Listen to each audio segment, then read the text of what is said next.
So, hello and welcome.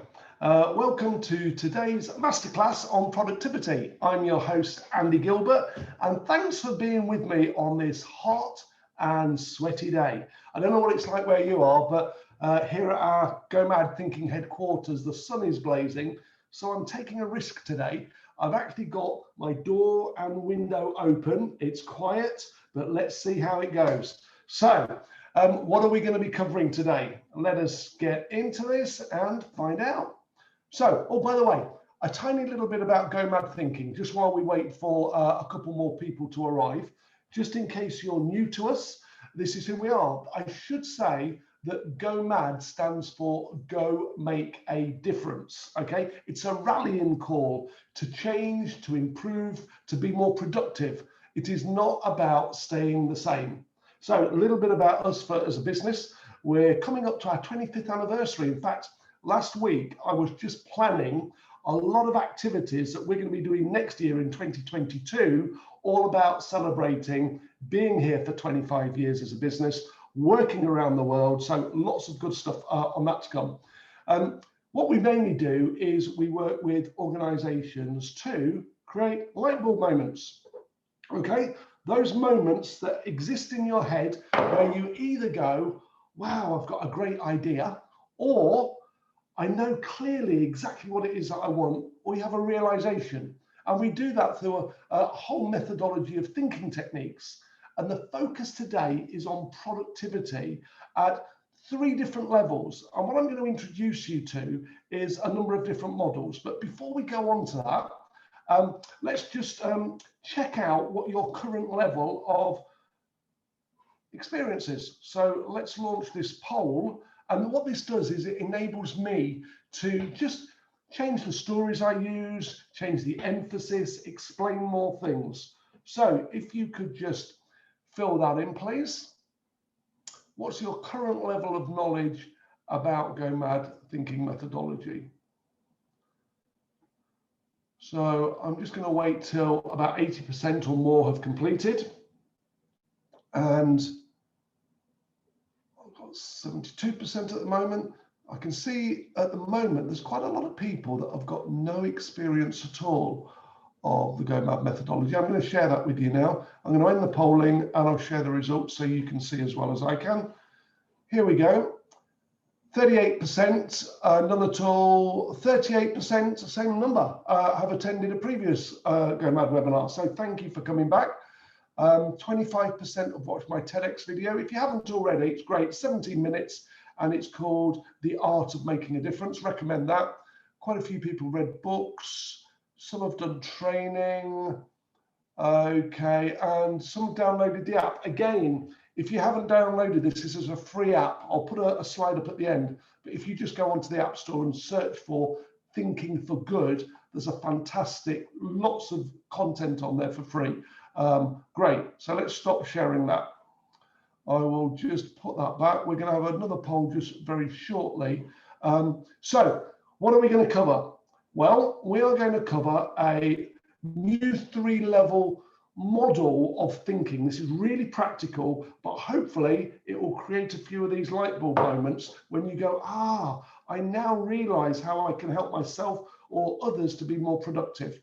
I'm going to be covering 10 practical tools and tips, some insights, right? And we're going to have some interaction about those so you can let me know which ones are being the most effective for you.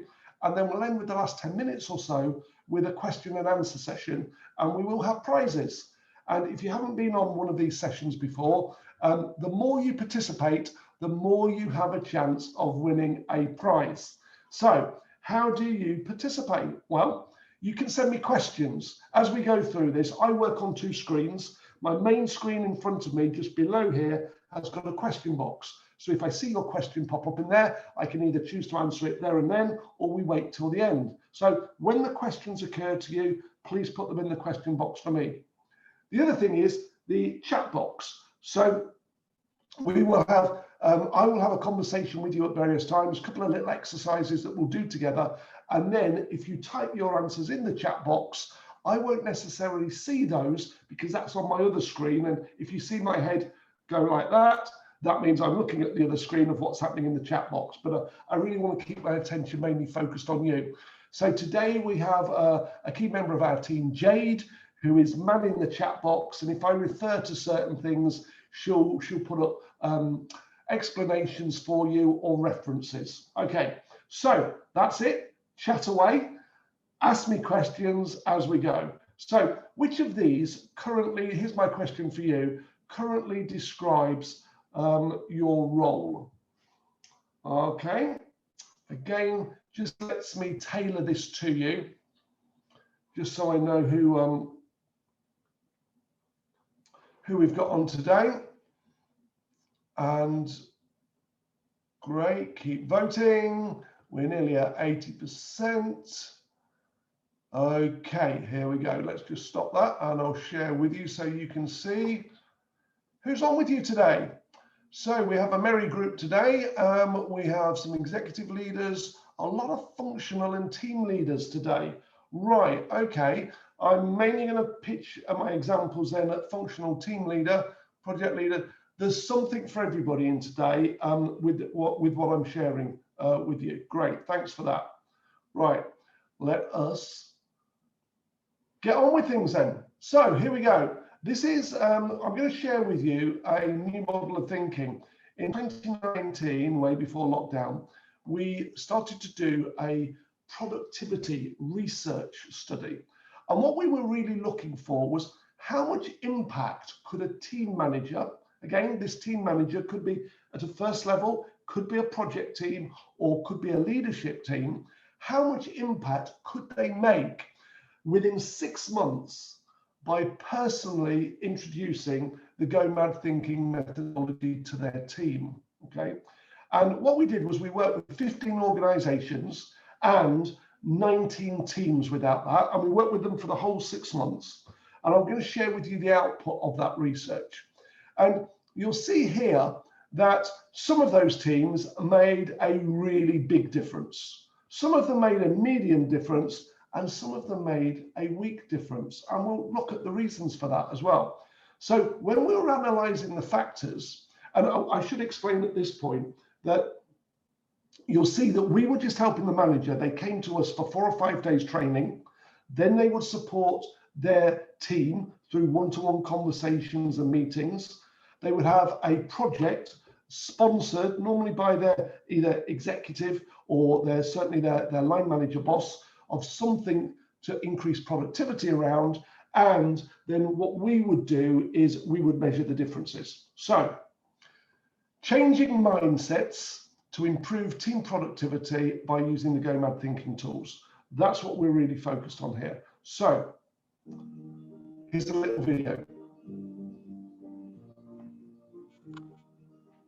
4 of our managers took part in the Go Mad research project into team productivity. They spent a week at Go Mad and then returned to the factory to embed those tools and techniques into their teams. The results were pretty spectacular. My assembly production manager was really keen on embedding the tools and techniques into his team. He saw it as a real vehicle for true culture change within the organisation. My assembly manager had 4 areas that he wanted to action: the M.A.D exercise and 3 of the other production lines, and the results were quite dramatic. So the M.A.D exercise reduced the changeover time from 90 minutes to less than 5 minutes, and nobody thought that that was possible. With the second of the assembly areas, he increased productivity by 7%, the third was by 26%, and the final was by over 30%, just by releasing the creativity within the team, by asking those possibility questions that gave rise to a future state that nobody had possibly imagined. So a second one of the coaches was working on a specific project to reduce the complexity of manufacturing batch files. So one of our batch files was over 200 pages long, took 2 hours to review, and typically write first time was about 30%. Through using these tools and techniques, she coached a multidisciplinary team, and they managed to reduce the number of batch pages down to about 50. They reduced the check-in time down to half an hour, and the right first time was up above 85% on average. In July, it was 100%. That's the first time we've ever achieved that. So we have really tangible benefits from attending the course and using the tools and techniques. Not only was there simplification of our processes, but we also released an extra 1 million device capacity in the facility. And the tools and techniques seemed so much fun that I thought I'd better go and get myself trained on them as well. Okay, so my question to you is this. What was your main conclusion when you were watching that little 2-minute video, that little case study of what made the greatest impact to team productivity? So chat away. Please put your answer in the chat box so I can read it, and we'll see if you get it right. Remember, the more participation, the more chance for prizes. So what made the greatest difference? Steve, I saw that you put about poor sound on the last 2-minute video. We will send you a copy of the video so you can see it again. Okay. So I'm seeing here asking possibility questions from Sandra. Yeah, pretty good. Okay. I'd say a focus on productivity, but empowering individuals, says Adam. Coaching, says Janet. Creativity of the team, says Kate. Okay. Communication, says Donald. More communications. Possibility questions again. Okay. I'm going to share with you the conclusion of this study in teams. If you want to make teams more productive, the key is to have more purposeful and productive conversations. Now, this is more purposeful and productive conversations all round. So back to this slide here, right? That means when we had more purposeful and productive conversations with the person taking part, that helped them. If people went missing for a month, because this was over 6 months, and we did not have the opportunity to have that purposeful and productive conversation, it impacted on them. If the manager was not having purposeful and productive conversations with their sponsor, then that also impacted. And the quality of the questions, right, came up earlier with their team, and that's both in a one-to-one and a team scenario, that made an impact as well. So it's about purposeful and productive conversations. So here's the model that might be new to you. What we said was there are 3 levels of conversation. A level 1 conversation is the one that you have inside your own head, okay? When we talk to ourselves, you know, and psychologists reckon we do this about every 11 seconds or so. And if you're going, oh, I don't think I do, Andy, you just have been. So think about whether those conversations inside your head are really purposeful and productive, or are they full of hindering thoughts? And we'll come on to that later. The second level of conversation is between 2 people, right? Just you and I having a conversation, if it was 2-way, right? And again, that could be at any level, you and your boss, you and a colleague.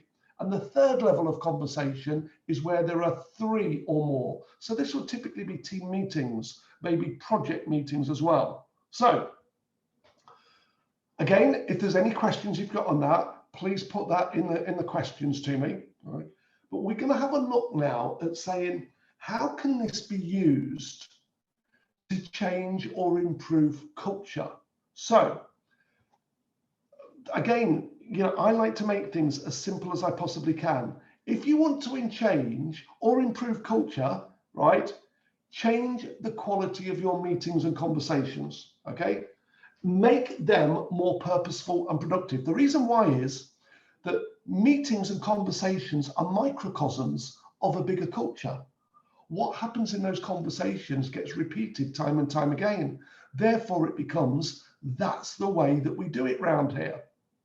But the second thing is, how do we do that? Well, you can improve the nature of those conversations by asking better questions. what we call high quality questions.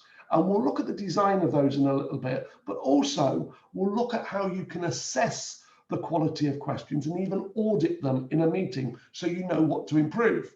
Right, so how do we improve the quality of thinking by asking better questions? Well, auditing, redesigning, okay?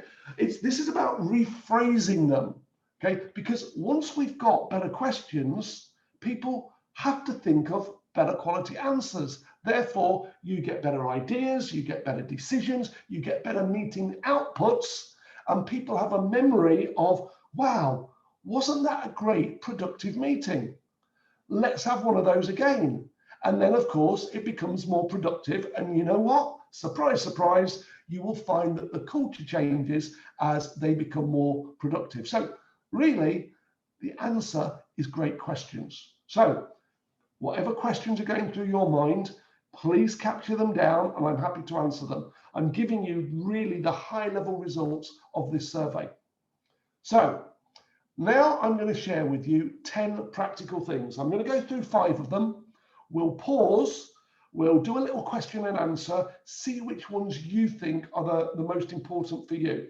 So to start with, and I know that we've got 38%, I think today, are people that have been on one of these sessions before and are familiar with the Go-Mad methodology.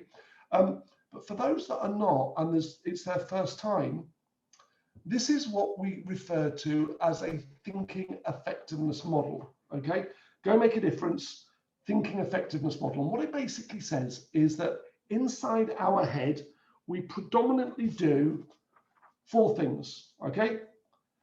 We talk to ourselves in statements and questions, and we imagine or we recall. So basically, we think in pictures or we think in, talk, statements. So just to demonstrate to you, little exercise, I'm going to give you a subject, and all I want you to do is to start to notice your thinking as you have a conversation with yourself. Right, here's the subject matter. You ready? Holidays. Have a little think to yourself and just notice what you're saying inside your head, the conversation that you're having. Okay? Notice, are you talking in questions? Oh, where shall I go on my holiday? What will it be like? Will I be allowed in? Okay? Are you talking in statements? Oh, I'm looking forward to that. Oh no, I can't go where I want. Are you imagining where you want to go on holidays? Or are you remembering the past?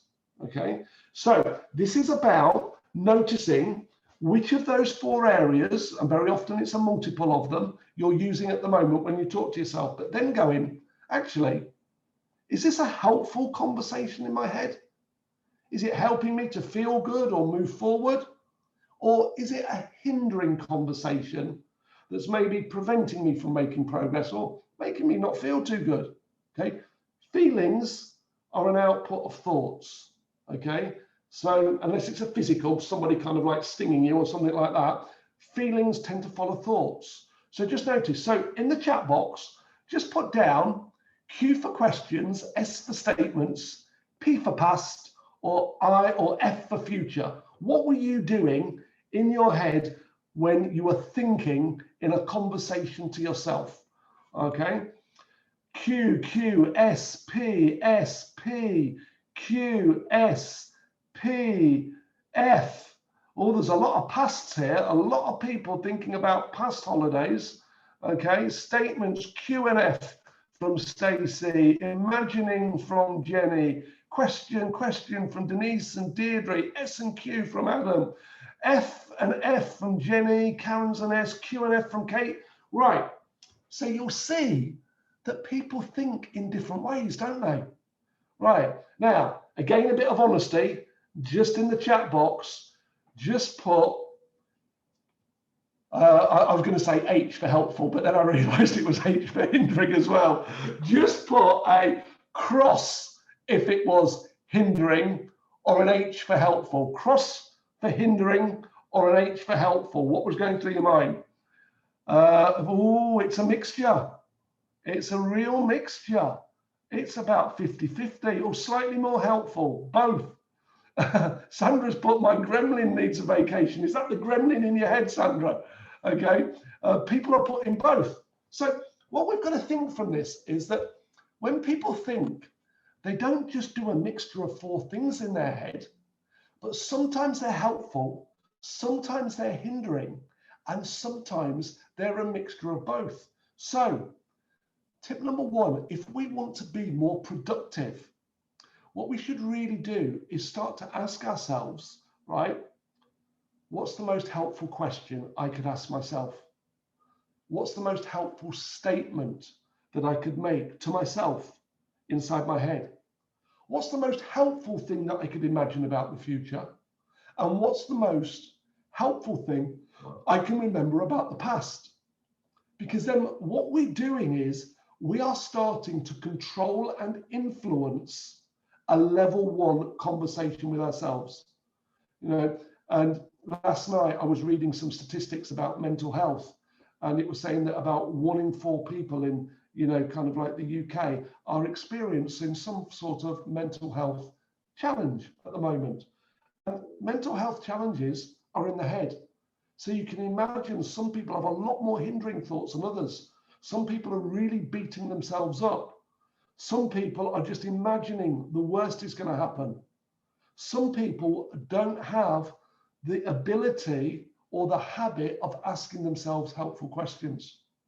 So probably more important than ever, you know, in going forward is to say, how can we help ourselves have the best type of conversation? Now, linked with this, I'm going to introduce you to my favorite German word, okay? Kopfkino. So, points mean prizes. So, what does Kopfkino mean? Have we got any German speakers out there? Okay. Anybody want to go, what is Kopfkino? Karen's put, she loves this word, but what does it mean? Kate's put head something. You're right, Kate. Okay. Head is Kopf. What's Kino? Does anybody know what Kino is? There's a clue in the picture here. It is cinema. Head cinema. Okay. So when we're thinking about this, think of it as seeing a movie for yourself. Okay. And sometimes people fill their heads, right, as if it's a horror movie.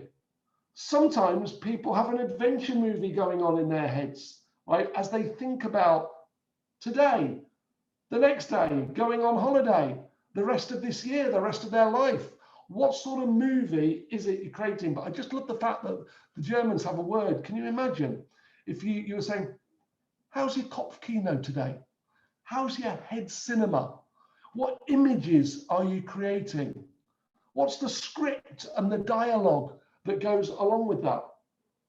In some of the programs that we run, we actually do some work where we have a great exercise called the movie director exercise, where we actually get people to analyze how they're currently thinking and then start to create the movie that they want. Okay, why on earth would you want to go through life as a horror movie? Sometimes people do. But what we can also start to do, particularly as managers and leaders, is we can start to observe the movies that are going through other people's heads, because of the dialogue will spill out. They will share what they're imagining. They will share their memories. And what we've got to do is to say, actually, in order for that person to be more productive, remember, this is about productivity. Is that the most productive movie that they could be having? Is that the most productive dialogue that they could be having? So again, just working, think about whose movie could you observe? Now, I'm going to show you what this looks like in reality when we work with our clients and we do something called a thinking effectiveness audit. So we're going to take those 4 elements and I'm going to show you a grid now and explain just what this grid means. Okay, let me just get a laser pointer here.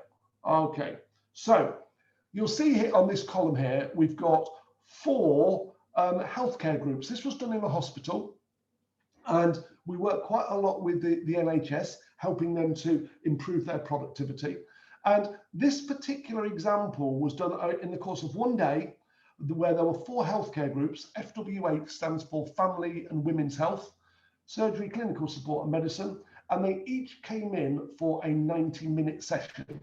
Now, this 90-minute session was their monthly performance and accountability review. So if you imagine a table, and on one side you've got 5 people, and we have the Chief Operating Officer, the Chief Financial Officer, we have the Chief Nurse, so we had Medical Director, Finance, Chief Nurse, HR, and Chief Operating Officer. Those were the 5. On the other side of the table, we had the exec team, mirroring those, plus the Chief Exec. And I was at the other end of the table. I was doing it live this time. In these days of Zoom now, I observe meetings through Zoom and do this. And what I was doing was I was listening to every question that was asked out loud by the executive team to the heads of service in one of these business units. And this is what we found. Now, let me explain a few points here. HQQs stand for high quality questions, good questions, in other words, questions that are designed right, but they're for 2 purposes. They're either designed to focus the mind and get clarity, and as you would expect in these sort of meetings, there would be a lot of clarity needed, okay? But sometimes they're asked to open the mind, questions designed to open the mind. And this is what we call possibility thinking. So let's just have a look at these 2 columns. What we will see is, broadly, there was the same amount of high quality questions asked between 11 and 14. This is in 90 minutes. But actually, there was only 3 questions in 6 hours asked to open their mind. These are questions like, what could you possibly do? How could I possibly help? Okay. What other possible ways are there of overcoming these obstacles? These are very simple but powerful questions, but not enough of them were being asked. But over the course of 6 hours, you can see here that 48 plus 3 equals 51. There was 51 high quality questions that I was noting down. Now, as well as the good stuff, there was the not so good stuff. So this is low quality questions, okay? And sometimes these might be leading questions, questions like, so do you think that performance will improve next month? Well, it's easy for me to say yes, isn't it? You're leading me that way, but it's not very effective. Or it could be a multiple question. And notice there was quite a few of these. This is where there's more than one question. So a question like, so what's the biggest obstacles that we're facing? Is it this? Have you thought of a way to overcome that? What do you think will happen next month? 4 questions sometimes in the space of one breath. Most people just answer the last question there, right? And they can't remember that. And this is a really good demonstration where the executive or the person asking the question hasn't thought about the proper design of the question, okay? And it's just burbling out. Instead, it should just say, hang on a sec, let me just think. What's the right question to ask here? So low quality questions and suboptimal phraseology is, it's almost like having a wasted question. It's not very productive if you're asking a question that could be phrased in a more optimal way. Let me give you an example. An example of that is a question of, do you believe that performance will improve? Okay. Now, it's a reasonable question, but it's a bit leading, but it's yes or no. But actually, if the question was saying, on a scale of 1 to 10, where 1 is low and 10 is high, what is your current level of self-belief in achieving next quarter's target? You can see it's a much better question, but the essence is the same. We're after checking a person's confidence or self-belief that something will improve. And you will see that there was a lot of poorly phrased questions there. Well, what's interesting is, if you look at the number of suboptimal, 30, plus multiple, plus leading questions, that also totals 51. So in other words, 50% of the questions being asked by this executive team were high quality, 50% were low quality. And if you then look at the statements, the praise and the hindering critical statements that were being given, you'll see that that's roughly 50-50 as well. Okay. Now, I could explain a lot more detail like this about Why on earth were 14 hindering critical statements made to surgery when they weren't the lowest performing? Okay. And there was something happening in that meeting about behavior breeding behavior, but that's for another day. So again, there must be some questions going through your mind about thinking effectiveness audits, but conducting a thinking effectiveness audit, particularly now when people are using Zoom and Teams a lot, is really critical, because if you can improve the productivity of that meeting, you're going to get better outputs. But let's just pause and think. If you're in the surgery team here and you'd gone and left that meeting just being beaten up with 14 critical statements, and you're outside that meeting in the hospital now and walking down that ward, talking to yourself, are you going to be saying that that was a great, productive and purposeful meeting? No, you're not. Will that memory last in your mind for the next month? Yes, it will. Will you be looking forward to another beating up? No, you won't. Okay. So this is so important. I just get so passionate about this, saying this is down to a level 3 conversation in this occasion, right, of how we talk to people in different ways, right, and the questions that we ask. So let us move on. Time is ticking. Albert Einstein, pretty bright guy, don't you think? Acknowledged as a genius. He talked a lot about finding the right question, and it's alleged, he said, it's never been proven from any kind of like of his written material, that he said, if I only had an hour to solve a problem, I would spend the first 55 minutes determining the proper question to ask. For having done that, I would find a solution. So here's a person acknowledged as a genius saying he would spend such a disproportionate amount of time designing, or in his words, determining, crafting the right sort of question. Now, I think that questions are like an art form, right? Have you ever been on the receiving end of a really great question? One that stopped you in your tracks and you've gone, wow, great question. Yeah. That's going to improve your productivity, isn't it? Being asked the right question. So the question is, can you ask yourself it? Can you ask others the right question at the right time? So again, let's just do a little test here, a little exercise for you to have a read down these questions. Now, if anybody's watching this on the phone, I'm going to read these questions down for you, and just notice which question do you think is the right question for you right now. So here we go. How could you possibly spend 10 minutes today to move forward for the whole week ahead? How could you possibly enable yourself to be the most productive? Who could you possibly involve to achieve what you want faster? How often do you reevaluate productivity? What is my internal voice telling me to change or improve? How can I possibly motivate my team to achieve our group results? If in 2 months' time you were to look back and wish you'd been more productive this quarter, what practical things could you identify that you could have done more or less of? How could you possibly involve others to improve your productivity? What could you possibly do to ensure you're focusing your time on your priority activities? How could you possibly involve your team in increasing productivity? What do you want to achieve or improve? How could you possibly set time aside to increase productivity?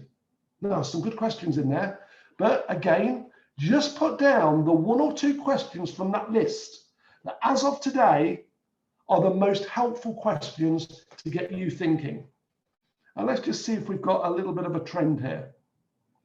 1 and 9, 11, 8 and 11, 1 and 11, 2 and 7, 3 and 11. 11's popular. What do you want to achieve or improve? 3 and 11, 1, 7, 11, 10, 8, 3, 10, 10, 11. Right, there's going so fast now. I'm looking 1, 3, 7, 11, 10's coming. Oh, number 5's coming with a late run as well. Oh, very, Sally's the only one that's put number 9. Right, it's different questions for different people, isn't it?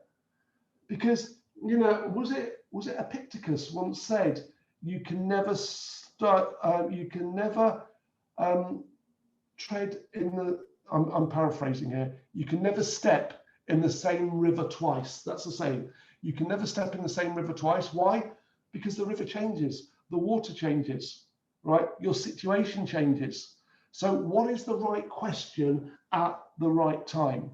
Okay, so let's go. Jenny has just come in with a question here. Good question, Jenny. Are there any resources where I can learn more high quality questions? Yes, there are. Hang on one sec. Probably that book's the best for you, about Go Mad About Coaching. It's got on the back here, it says, contains over 300 powerful coaching questions. Or it might be you want the Go Mad pack of cards. There's 110 questions in there. Or, totally free, go and download the Go Mad Thinking app, the Thinking for Good app. And there's over 100 great questions on there. So loads of resources for you. Right, let us move on. Time is pressing. So, hang on, here we go. Let's have a quick chat. We've covered these things so far. A, B, and C, improving 3 levels of purposeful and productive conversation. Is that the most useful? Changing culture 1 conversation at a time. Is that the most useful? Or is it about improving and removing meetings? If you can only pick one thing, A, B, or C, what would it be? And then we've covered 5 other things here. Right? Using the thinking effectiveness model, practicing Kopfkino, observing and influencing the head thinking of others, conducting a thinking effectiveness audit, or asking the right questions at the right time. If you were to put down a letter and a number, you're ahead of me here, right? A letter and a number, what would it be? I can tell you what letter's the most popular at the moment, but I'm going to let you put down a letter and a number, and we'll see what it is. Yeah, B's are storming it. B's are absolutely storming it. Kate's come in with an A. A's are coming back. A1, A4, B5. B5 is very popular. C5 as well. 5's all 5. Yeah, 5's are going well. Right. Again, different things for different people. Are we ready for the next 5 then? Right, the next 5. We're going to introduce you, if you're not already familiar with it, with I guess the thing that I'm best well known for, which is what we call the Go Mad Results Framework. These are 7 key principles that you can use to be more productive and achieve results. This was done from our research, our first big research study. The team productivity was the second one, but the first one was basically is what natural key success principles do people apply when they move from point A to point B? In other words, they change, improve, or they go make a difference about something. So if you want to be more productive, you can use this framework to think about the future, i.e., what do I want to achieve? To think about the past and go, actually, from a diagnostic point of view, how come I didn't achieve the goal that I set out to? Or you can use it as just an analytical diagnostic framework to look at a current situation and say, which of these do I need to do something more about? Maybe I need to boost my reason why. Maybe I need more clarity about what exactly it is I'm looking to achieve. Maybe I need to increase my self-belief. And there's hundreds of ways that you could do that. Okay. Maybe I need to do more possibility thinking and get my priorities really clear. Maybe I need to involve different people, more people, maybe get their buy-in. Maybe I realize I'm not taking responsibility. Okay. I'm just choosing to ignore it. Okay. So recognize which of these could help you. Maybe you're not taking action. You're just doing some great thinking, but thinking without action isn't going to get you the results. Maybe you're not measuring and monitoring. Maybe if you are, you're not going back and saying, well, I'm off track. What do I need to do? So this is the framework that you can use in multiple situations to improve your performance and your productivity. Okay. So if we put that framework together with the previous framework, we've got a results framework, right, and a thinking effectiveness, we can start to think about our thinking. And that's what's called metacognition. So if you start to ask yourself, right, I did this earlier, what's the most helpful question I could ask myself about this framework, right? So questions about framework. You could question to what extent you're doing these things. You could turn this framework into a coaching framework to help yourself or help another person have a better level 2 conversation with you, a coaching conversation. Maybe you could start imagining the future, imagining involving people, imagining, right, with possibilities and people that could help you. Imagining through visioning. We have 4 goal defining techniques here, okay? Maybe visioning is the goal defining technique for you to really imagine things. So maybe those statements could be about what you want to achieve today, tomorrow, this week, this month, this year, 2022. Okay? Maybe you could remember some things that could help you about who to involve or some of the possibilities. So these are just very simple, but very, very powerful and practical frameworks to help you move forward. Let's look at the next one. So next, level 2 conversations, okay, there's you and there's another person having a conversation. If you were to use this framework to ask questions around, what I've just overlaid here is really a very simple coaching framework. So you could say, okay, number 1 and number 2, what are you seeking to achieve? And what's the strongest reason for wanting to achieve that? If you haven't got a strong reason, just park it, right? Now, this isn't a linear where we go around in certain ways. You can go anywhere you want, but with a blank sheet of paper, this is normally a helpful way. So once you know what you want and why you want it, you could say, how much do I believe I can achieve it? Perhaps on a 1 to 10 scale there. And if you've got enough belief and you've got enough desire, you can then move over to possibilities and say, okay, let's do some possibility thinking. What possible tasks, resources, obstacles, ways to overcome them, okay? Possible ways to involve others and gain their buy-in. And you generate a whole load of ideas. And then looking back at your goal, you say, which of these are the most important priorities? And then you say, well, which key stakeholders do I definitely choose to involve? And then, right, how can we get their buy-in? And let's just build a little plan about that. And then when you've done all that thinking, what you're really saying is, what are the key tasks, right? And you're building that plan of priorities. Who is responsible for what? Taking responsibility. And now let's go forward, take action on plan and building times to review it.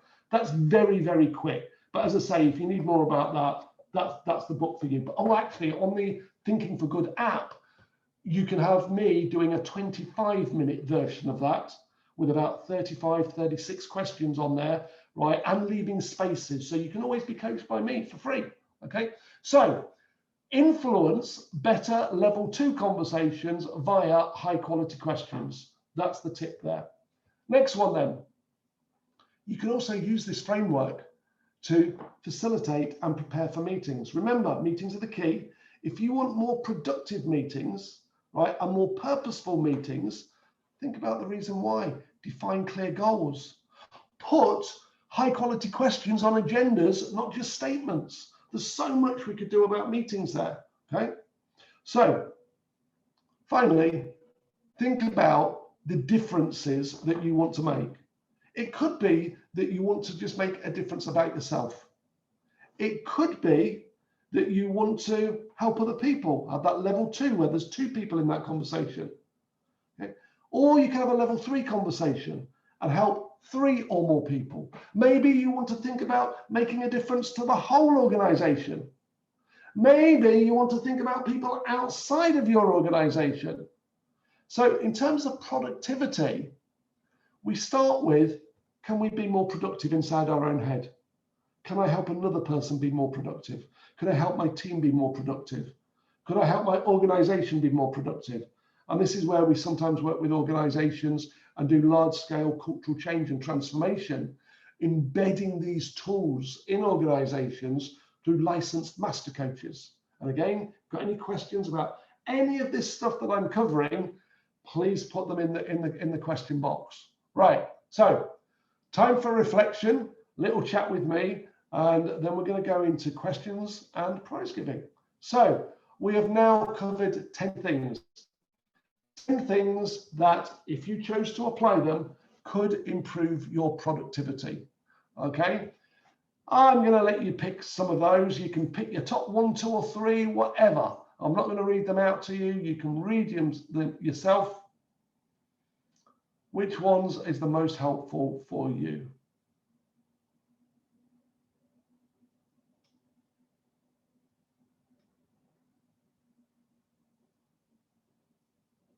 Okay. 9, 1, 7, 9, 10, 2, 5, 5 and 8, 5, 10, 2, 4, 8, and I would really like to do some 4. What's that? Conductors thinking, Kate, just put, if anybody's interested in us doing a thinking effectiveness audit or talking more about it, just put thinking effectiveness in the chat box, and either myself or one of the team will get back to you, and we'll help you do that, either for yourself or we can do it for you. Okay, so if you're interested in that, great. So lots of stuff. Let us go on. Question and answers. This is your time and opportunity to ask anything that's going through your mind to me about anything that we've covered so far. So this is about productivity, how to help yourself be more productive, how to help your team be more productive, how to help your organization be more productive. We can even do the world if you want. If you want me to deep dive or go back into any of those 2 frameworks that we've covered, happy to do so. If you would like me to deep dive into some of those tips and principles, also happy to do that. Okay, so while you're thinking of the questions, please put, by the way, put your questions in the questions box, not the chat box, and then I'll be able to see me. Sandra, yours is coming up. I will answer that in a second. So while you're writing your questions, I'm going to tell you what the prizes are today. And the more questions you put in, by the way, the more chance of prizes. One person today will win a choice of either our 90-day mastery program. This is a blended program that we're running. We've got one in August and one in November. And it's our flagship program, and we help you master all of these skills over 90 days. We also do some live ones. We're actually bringing that back in September and October. We're running it, but we condense it for 4 days. We do a 4 days deep skills, and we're running that back at our headquarters, which is a fantastic 120 acres set in the middle of a forest farm complex there. So one person will win that, or they will win the opportunity to work with me over 12 weeks on a weekly basis for our Engaging in Power. And this basically starts out with a 4-hour session and then a mixture of 1 hour sessions every week or 2 weeks spread over the next 12 weeks. And I adapt all the content. This is particularly for people that are going through lots of change and want to help their team. It's a very dynamic sort of a program there. So one person will win one of those, and then I think we'll have another prize, and one person can choose any one of our 3 main digital programs. Probably the most popular one, well, no, I know it is the most popular one because we're using this all around the world at the moment, is our 4-hour digital course on stretch, thinking bigger, better, bolder. So what we'll do is we'll draw those in just a minute. And in fact, what we'll do is I think we've got about just under 100 people on today. I'm not quite sure of the numbers. So what I'm going to do is I'm going to say, could you please tap in a number as fast as you can between the numbers 1 and, oh, Denise, I haven't even finished, stop, I haven't even finished speaking. Denise has put number 16. Okay, you've probably been on this before. Another number, but not Denise, between the number 50 and 80. Okay, what's the first number? 51 I've seen. I can't remember. So that was from Steve. Okay, so what were those numbers? 16 and 51. Jade, if you can look down the responses we've got today on that and find out who gave responses there, that'll be fine. And I'm going to answer some questions. Here we go. Jenny, what would be the best program to attend for somebody who needs to work on their individual and personal productivity? The easiest one would be this one on screen, actually, Jenny, and it's the cheapest as well. It's £120. It's 4 hours, and that would help you personally be more productive. That would be the one that I would recommend for that. If you wanted something that's more about helping a team with their productivity, where we look at coaching and meetings, then the one that I would recommend for you then would be either the 90-day mastery or the 4-day solution focused thinking program that we do live there. Okay. Right, Kate, do you think that the quality of questions has improved or declined by using Teams or Zoom so much? Oh, this is interesting. I haven't been asked that question before, Kate. Let me think. In some ways, if they're Go Mad trained, it's improved. And I'll tell you the reason why is because I know that some people are using this pack of cards in Zoom meetings. And what they've done is they've got all these questions in front of them. The black ones are to focus the mind, and the red ones are to kind of like open the mind to possibilities. And they spread them in front of them. So I know from some of my clients that they are actually asking better questions. However, with Zoom fatigue, like in meetings fatigue, sometimes the questions are not so good. So I would say you're seeing more frustration come through in some questions, and some people, because they're going back to back on Zoom conversations, they're not spending enough time preparing and designing the right questions. So overall, I would say I think it has declined, but I won't say that it was great anyway, generally. Most meetings can dramatically improve them. Okay. Steve has put managing and motivating managers' productivity remotely. That's a statement, not a question, Steve. If you want to rephrase it, I'll come back to it. Christine, I'm an accredited coach, which I love and think I'm okay at, but I struggle to coach myself. Any suggestions on how to do that effectively? Yes, Thinking for Good app, right? That is the one for you. It will help you to think for good, right? And go for that. That would be my recommendation there, okay? Sandra, what tips can you share to upsell thinking effectiveness to senior stakeholders who may think their teams are already high performing? Right, do an audit on them. Give them some feedback. One of the things that I do, Sandra, is sometimes if I'm speaking to exec teams, I would say to them, think of a meeting in the future, like later today or tomorrow, that you're going to be chairing or facilitating. What are the 3 most important questions that you've thought about to prepare for that meeting? What are the 3 most important questions you're going to ask during that meeting? And most people haven't thought of them. And if they do tell me, I can normally improve 2, if not all 3 of them. Okay, but you know, we can have a chat about that. Stacey, are the approaches make use of based on mindfulness techniques and tools being aware of self-thoughts? Where's that? These approaches are not based on mindfulness, but mindfulness is great. And mindfulness is great if you can center. So that diagram I showed you earlier with the 4 circles, mindfulness is right in the center there. But most people, that's where you're totally present. You're not in the future, you're not in the past. You're really centered.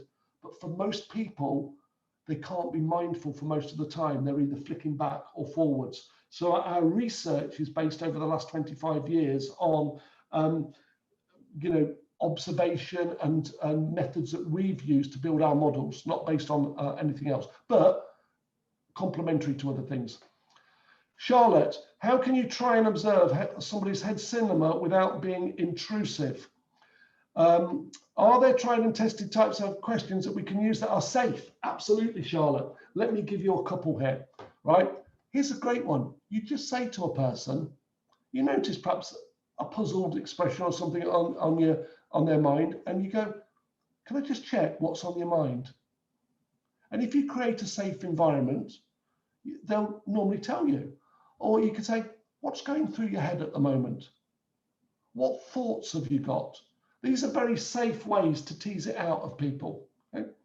Right, I've got a few more questions coming here. I'll tell you what I'm going to do is we're going to do the prize giving, then I'll come back and answer some more questions at the end, just in case anybody's got to go dead on 1 o'clock. So hang on a sec. What are we going for? Jade, are you ready to announce the prize winners? Time to draw. Right, I'm waiting for Jade to type something in. Jade, can you tell us who is the winner of either the Engage and Empower? Right, hang on a sec. The winner of our blended program is Sandra Trainer from Jeffco UK. Sandra, I think that means that you and I will be spending some time together on Engage and Empower. Look forward to working with you on there. Fantastic. And the winner of our digital course is Chris Lear from Lichfield District Council. Okay, and Chris, you can choose whichever one you want. Let me flick back for you. You can have the stretch to thinking bigger, better, bolder, or something on well-being or career strategies. And if you just want to type in which one you want, we'll get that sent to you. Right, let's get back to the question and answer session. I've got a few more, so if you want to hang around for the next 3 minutes. Isla, how can you use these tools effectively with a team where people's roles cover a wide range of levels of skills and experience so that everybody participates and benefits? It's dead easy, Isla. You give everybody the same pack of cards. There's 110 questions on there. You give everybody access to Thinking Bigger, Better, Bolder. You give everybody the mobile app, which is completely free to help them think for good. So you can use those. In fact, what I'm doing, I'll give you a little sneak preview into something. I'm doing a lot of work at the moment on our 25-year anniversary next year, and I'm going to be writing another book. I've written about 20 books or so, but this one is going to be around the 25 most effective applications of Go Mad to accelerate results, and the most effective 25 applications of the methodology to enable change. And there's going to be a big program next year about that. So stay tuned. So this is about sharing 50 different ways of doing things. Right. Stacey, is there a difference between trying to improve productivity together as a team, face-to-face versus virtual? Yes, there is. Now, there's lots of good, whiteboards and stuff, but sometimes there's just nothing like getting in a room with people.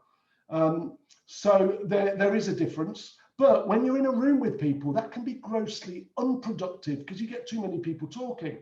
So what we found last year was an amazing piece of software, augmented intelligent collaboration software. And we've used it for up to 4,500 people to collaborate on a topic. Sometimes we just use it with 6 people to collaborate if they're in different geographical locations, but that can actually do it 4 times faster and 4 times more accurately than being in a room. So if you've got an interest in collaboration and you're interested in productivity software, just put productivity or AI in the comments to chat and we'll get back to you on that.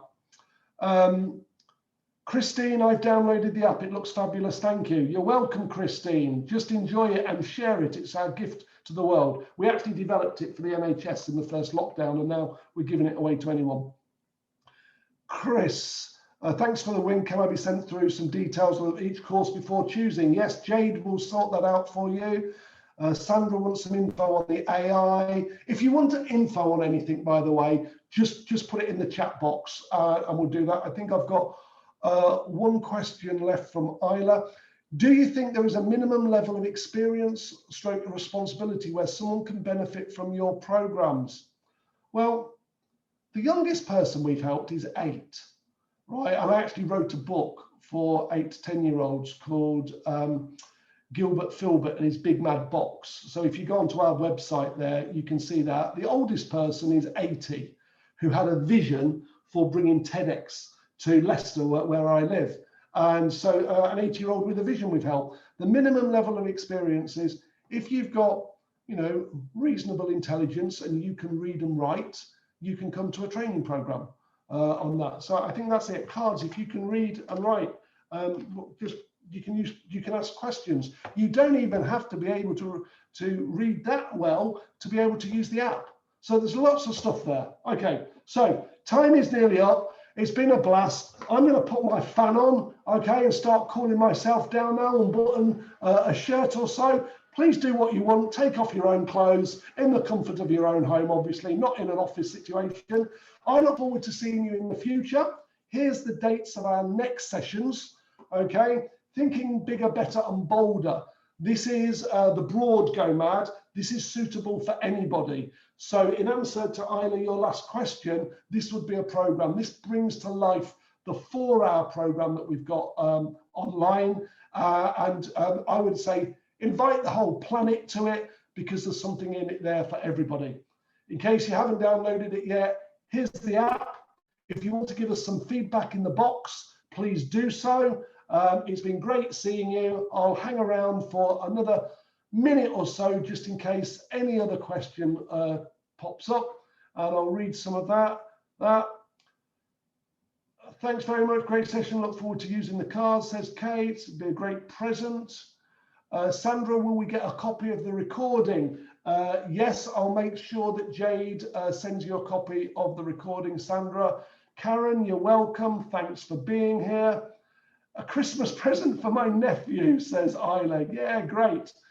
I know some people are taking the cards away on summer holidays with them, because on these cards there is loads of questions. And 2 years ago, somebody took it down to a cottage in Devon that had 2-foot thick walls, and they couldn't get any internet connection. And this woman took it down with her 3 grown-up kids. One was 19, 21, and 23. And by the end of it, they were all answering the questions and coaching each other. One got a new job. One had a plan of how to kind of like pass their driving test. And one had figured out a way to save up a deposit for a flat. So be careful if you're using these and playing cards. Okay. Another great session, says Christine. I'll share the app with NHS colleagues who will love it. Fab. Yeah, feedback's appreciated. What else have we got? Some more new messages. Kate, great session. Look forward to the cards. Thank you too. Thanks, Andy. All very good. Have a wonderful day, Mike. And you, Mike. Julianne, thank you. Great. That's it. Okay. We are going to be out of here in 5 seconds. So I've still got about 20 people on. So goodbye. Stay safe. Take care. Cool yourself down. I'm about to hop onto my Engaging in Power session in half an hour's time, and enjoy life. See you.